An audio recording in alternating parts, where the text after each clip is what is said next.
Greetings everyone, it's Turnro here, bringing you the next video in my series of how to make Warcraft 3 cinematics using the world editor. Over the last couple of videos, we have gone through some of the basics in things we can do in order to make our cinematics or cutscenes more interesting to watch for players. And in this particular topic, we are going to cover one of the last basic elements to do with dialogues, or in other words, scenes of where characters exchange lines of dialogues between one another. So to start off this video, we are going to go over into the trigger editor, and within our cinematic, we are going to click in somewhere in between the start of the cutscene or end of the cutscene, and we are going to go into new actions, C for cinematic, and there will be two options for us to choose from. Now, the only difference between transmission from unit and transmission from unit type is that a transmission from unit allows you to send an actual line of dialogue from a unit that exists on the map, whereas a transmission from unit type doesn't necessarily have to apply to a specific unit, but you can choose what the unit type of the dialogue will be. But in either case, we'll briefly go through both. So sending transmission to all players, you would generally leave this as it is. From a unit, where we go to fake Samuro, and then this is the name of the character that will appear when the dialogue is playing, in which case we want Samuro. We click on OK. Sound, we will get into that at a later stage, and then display message, in which we can include what dialogue we want to display to the player, in which case we will type in something simple like, "What task is there?" There we go. And finally, we can set the duration or how long the dialogues will display on the screen. We set it to exactly 2 seconds, and then we click on OK. And then in comparison to using the transmission from unit type, it will essentially be the same options but with a few extra functionality, such as the ability to select the player or the color of the player that the unit will be from, since the unit will not exist. You will also be able to select the type of unit from any of the units that currently exist within Warcraft 3, or even custom models if you've included them in your map as well. And finally, there will be a point you can select, which for cinematic purposes is not really important, because all it does is it indicates on the minimap where the unit actually is, or where the dialogue is coming from. But because the minimap is not displayed during cinematic mode, then you will not need to worry about this option. So, in regards to using either option, how you organize these dialogues will depend on how you structure your dialogues. So, as an example here, if you want a couple of dialogues to exchange between some characters, such as one character says one thing and then another character says another thing, then all you need to do is simply just have one dialogue follow after another, ensuring that you have a wait option selected. However, there is some times where you may want to actually have additional actions occur during the cinematic while characters are talking, such as a random special effect or other units moving. In which case, what you'll need to do is you will need to make use of the don't wait option, which allows additional commands to occur after a dialogue has been initiated. However, keep in mind, if you want to do something like this, then you will need to add an additional wait command to spread out or give time for dialogues to play out.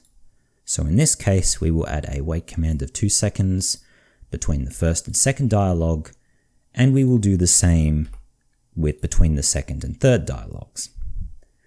Both formats work, but it's entirely up to you which layout you want to use depending on what you want to do with your cinematics.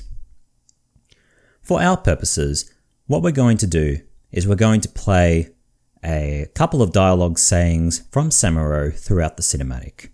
So we're going to play one dialogue saying straight off the bat, and then while this sound is playing, we're going to play an additional dialogue saying where he will say, "Excellent choice." There we go. And what we want to do is we want to set these to don't wait, since we want to control how long the cinematic is going to take regardless of the dialogues that play. And we are going to include slightly after this, time for the sound to play and for the final dialogue saying. Now that we have included our dialogue sayings within the trigger, it is time for us to save our progress and to see what our cutscene will now look like. So now we will order Samuro to go into the usual region as usual, and then we will play the cinematic, and we will see the exact same cinematic that we have made in the previous videos, now with the additional dialogues. So far our cinematic seems to be working as expected, with the dialogue sayings playing exactly when they're meant to. However, we can take this one step further and ask, what if we want to include actual voiceovers for our dialogue sayings? How can we add that? Well, given the knowledge we gained from the previous tutorial video, we can go into the sound editor and add a particular sound that we want. In this case, we want to use existing sayings of the Blade Master, which is located in Units, Orc, Hero Blade Master, and then we have a couple of options to choose from the different sayings that the Blade Master has. So all we need to do is we need to right click and use a sound. Yes, excellent and choice. We will take this one as well. In which case, keep in mind that when you are using sounds for voiceovers, when you go into the sound properties by double clicking on the particular sound, you will need to make sure that 3D sounds is turned off, the effect is set to default, and channel is general.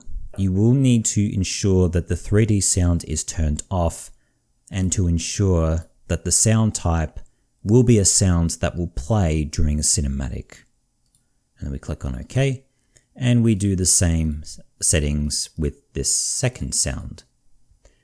And as always, if you wish to make use of your own custom voiceovers, you will be able to select them from this area as well, providing that you have imported them in the imported manager first.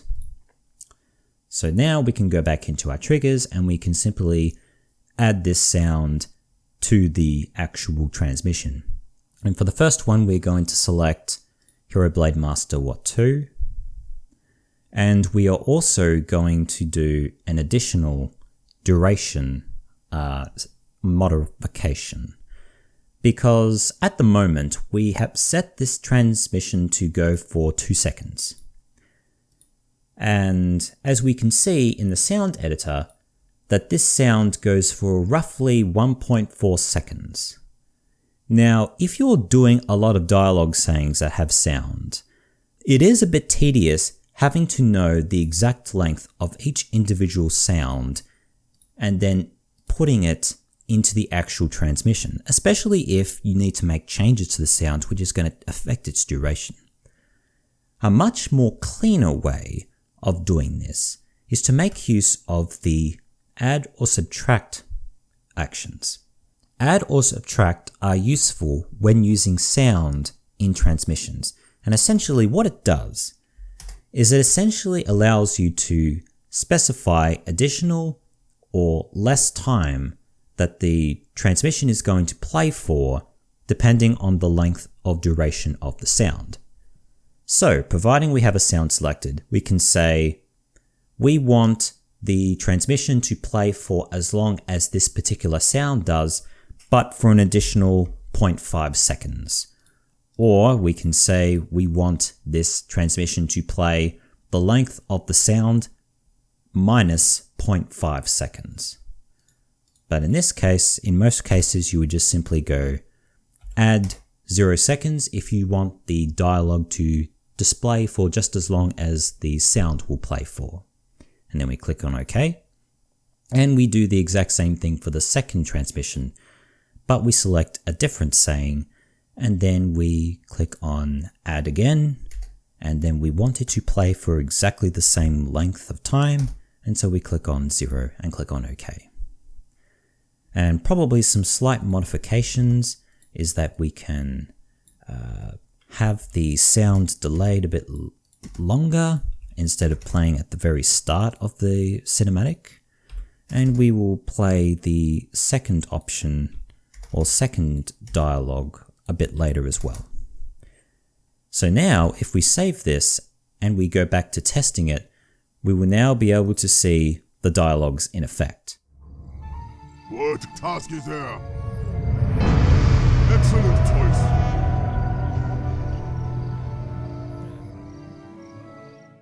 So overall, with the combination of either the transmission from unit or transmission from unit type actions within the triggers, we are able to add dialogues to our cinematics along with any voiceovers and sounds that we wish to include, which basically wraps up this particular tutorial video. I hope you guys enjoyed it. If you did, feel free to like this tutorial video and subscribe to my YouTube channel. And within the next few tutorial videos, we'll be covering over more advanced features of the world editor that allow us to make our cinematics even more interesting and engaging to watch. But until then, I'll catch you guys next time. Bye now.